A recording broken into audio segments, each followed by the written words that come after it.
หมอยสูงค่ะเมื่อในเป็นวันที่12เดือนธันวาคมที่10ปี2025เป็นวันติดในตอนได้ข่าวใส่หมอหอมมีข่าว3ตอนที่มาเปิ้นเผาตั้ง3ตอนได้ก็เป็นข่าวละวากาและภูมิพลพรเขาลงปื้นตีกดทัดปื้นตีแห่งการเหตุการณ์ไหนค่ะเนาะลงกว่า3ตีเฮ็ดจังไหนคะตั้ง3ตีในก็ครบทบหันแห่งการที่อันเจ้าหมายมีเหตุการณ์อันเจ้าเก่ามีสุนไลเฮ็ดในเสียก็อย่าเอาตั้งผิดกว่าว่าไหนคะออนตั้งเปิ้นได้ก็เข้ามาถ่อมด้วยดีเว้งเกี้ยงใหม่ค่ะดีเกี้ยงใหม่ในเมื่อวันที่9เดือนธันวาคมที่10ปี2025ในลาวากาเกี้ยงใหม่ลงเปิ้นตีกดทัดตีแม่เหียจะเว้งเมืองใจตอนเกี้ยงใหม่ไว้หลังเสไลหาบตึงลาดว่ามีแห่งการล้อมเหตุการณ์รวยจ้อมหมายมีเฮ็ดไหนเพราะว่าลงเปิ้นตีกว่ากดทัดเย้าในก็ครบถ้วนพันแห่งการก้นเมืองคมตัวเมียมมาใน4ก้อนะคะเจ้าเขา4ก้อในก็แต่เลยว่าจังหือจื้ออันเตรียมไว้ที่ในวัดไว้แลจื้อบ่เร่งนายจ้างที่เหตุการณ์ในมันเหมือนกันไหนค่ะเจ้าเขาในก็ลาดว่าเขามีไหวขวางเหตุการณ์จอมบ่เร่งนายจ้างก้นไทยอยู่ก้อยกะว่าไลย้อนออกการตีเก่าเสและมาล้อมเหตุการณ์ตีเสียงตีใหม่ในมาข้าวตั้งหึงหาเหลินเหย้าให้ไหนเขาในก็ไลรับกาจ้าง1วันไหลใน2ปาก50บาทโดยดีปะไลกว่าต่างยืนเปลี่ยนบ่เร่งนายจ้างและดังตีเหตุการณ์ให้ไหนผู้มีปุนพรเขาในก็จังไลเอาตัวส่งกว่าที่ห้องปริสีเพื่อปันตัวตามกว่าจอมหนังหมายมีวันเมืองมีน่ะค่ะพี่น้องค่ะอันนี้ก็หันถึงว่าเป็นรองใหญ่ค่ะนะแค่ย้อนให้พี่น้องค่ะจอยกันสะเปิ้นแพ่แช่กว่าไก่เพ่ก็ให้แลจางแวเพ่น่ะค่ะวัดไว้พี่น้องค่ะนั่นค่ะเนาะเตรียมไว้ว่าจังหือก็เหตุการณ์ตีนนั้นเพราะว่ามาก็เฮ็ดวัดไว้จอมปอเล็งนายจางอันเฮาคาเหตุการณ์จอมเต้ๆนั่นได้เฮ็ดให้หลอดเพน่ะค่ะมื้อเหลียวในตาได้เปลี่ยนแหลกหลายป้อแรงนายจางก็มันหยาบเหมือนมื้อกูปอกยาวน่ะค่ะนะมื้อกูปอกในพี่น้องค่ะได้ย้ำยินว่าเดเลยมีไหวแจ้งออกดีป้อแรงนายจางก็เก่ากวนให้แหน่มื้อเหลียวในได้ก็หลมีไหวแจ้งออกดีป้อแรงนายจางก็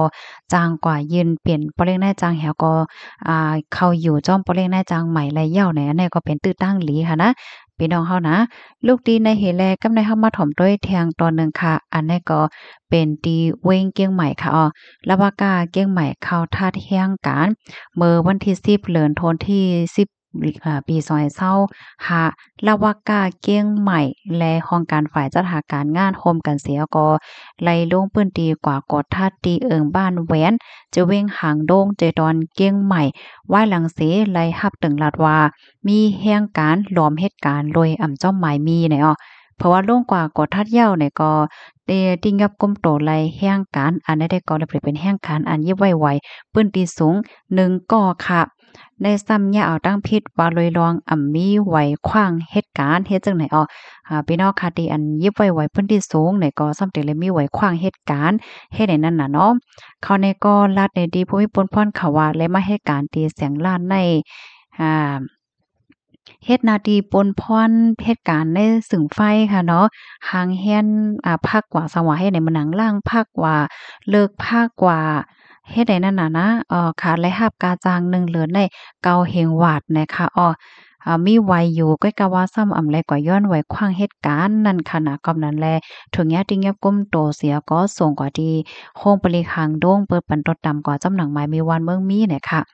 อันในกอขย้อนปันฟังค่ะเนาะพี่น้องค่ะเจออันยิบไว้ไว้ปื้นตีสูงค่ะเนาะไว้10ปีไว้โฮซูนไว้หังจังไหนแน่ค่ะนะก็อย่าไปว่นว่ามีไว้ขว้างเหตุการณ์ก่อนเป็นหังโยในอันยาวตั้งผิดก่อนได้ก็ย้อนเพราะว่ามีไว้ขว้างเหตุการณ์ไหนค่ะลูกดีในเฮแลกำในห้ามมาถ่อมด้วยแทงตอนหนึงอันนี้ห้ามเป็นเสียงเฮ็ดหางเปิ้นที่ฮ้องว่าร้านเสริมสวยไหนค่ะเนาะเมื่อวันที่9เดือนธันวาคมที่10ปี2025ในลาวากาเจดอนจันทบุรี และร่างฝ่ายภูมิพลพรเขาฝ่ายจัดหาการเจ้าในเลยโฮมกันแฮวก็ลงปืนดีกว่ากดทัดเสียงเฮ็ดทางตีหนึ่งอันมีไว้อยู่ดีหิมหอมซอยเทศบาล16ป่าตงเจเวงซอยดาวเจดอนจันทบุรีนะกว่า2ตีนะคะว่าไว้หลังเสไล่ฮับตึงลาดว่า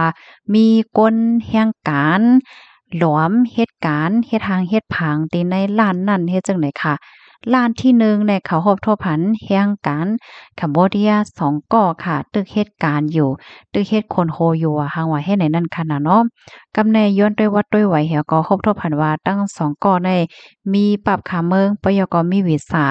เนาะก้อยน่ะว่ามีก่อเหลียวก้อยที่มีไว้ขวางเหตุการณ์แนวเป็นไว้ขวางเหตุการณ์เป็นกรรมกรเป็นแห่งการนั้นคั่นน่ะเที่ยงก็หนึงซ้ำมีวีซ่าแอวไปก้อยกะว่ามีไว้ขวางเหตุการณ์เนี่ยค่ะ กำนันเนี่ยก็เลยมีคนไทยค่ะเนาะมาแหน่ตัวว่าเป็นเจ้าล้านและเป็นป้อเล้งนายจางเฮ็ดจังได๋วะนะไว้หลังเสเลยต้องเลยถามยาวบ่มีปนพ่นเขาในก็เลยเอาตั้งผิดป้อเล้งนายจางค่ะนะในตัวตามที่ว่าหาบก้นยานเมืองเหตุการณ์โดยดีแห่งการมีไว้ขวางเหตุการณ์นั้นก็ปันแห่งการเฮ็ดอันการเจ้าเก่ามีส่วนเฮ็ดแหน่หรือนั่นก็เลยติงเงียบก้มโตป้าแห่งการยานเมืองสองเกาะ เฮ็ดจั่งใดเขาในตัวตามดังเพศที่ว่าเหตุการณ์อันเจ้าเก่ามีศูนย์นั่นน่ะแทงก้องหำยา2มิ้วเหตุการณ์อันมีศูนย์เฮมมีไว้ขวางเหตุการณ์เฮ็ดจั่งใดค่ะกว่าแห่งที่1ล้านที่2อันนี้ก็ครบถ้วนผันแห่งการแคมโบเดีย1เกาะตึกเฮ็ดทางเฮ็ดพังอยู่ในล้านเฮ็ดทางอันนี้ทำเป็นเฮ็ดเน็บน่ะเนาะเฮ็ดเน็บดินเน็บมือเนี่ยค่ะตึกเฮ็ดเน็บอยู่เฮ็ดจั่งใดเนาะ เขาในก็อันก็เลยต้วยย้อนต้วยวัดไหวค่ะเนาะก็ฮอบทบหันว่ามีปรับขาเมืองยอก็มีวีซ่าแอวก้อยก็ว่ามีไว้ขวางเหตุการณ์อันนี้ก็เลยติ่งยอบกุมโตกว่าว่าโดยรวงมีไว้ขวางเหตุการณ์เหี่ยวก็หำมาเหตุการณ์เฮ็ดให้นั่นน่ะเนาะส่งก็ที่โรงปลิเสียก็ปันตดตามก็จำหนังมามีวันเมืองมีเนี่ยค่ะตั้งฝ่ายภูมิพลพรเขาในก็เตกับสารหลายปานหลายฝ่ายเสเตเข้งแข็งกดทัดลองอันแห่งการล้อมเหตุการณ์อันเจ้าก็มี05มีวัดไว้เหี่ยวก็เหตุการณ์5ลองเฮ็ดจ้อมหมายมีหลายเจ้าใน10กว่าในค่ะเตเตอร์กวาดล่างกว่าหนังได้ว่าวายยาวในออข้อมูลตอนในคาลิปริมมติของการข่าวมติชนออกไว้นะคะในก็เป็นข่าวเงา2ตี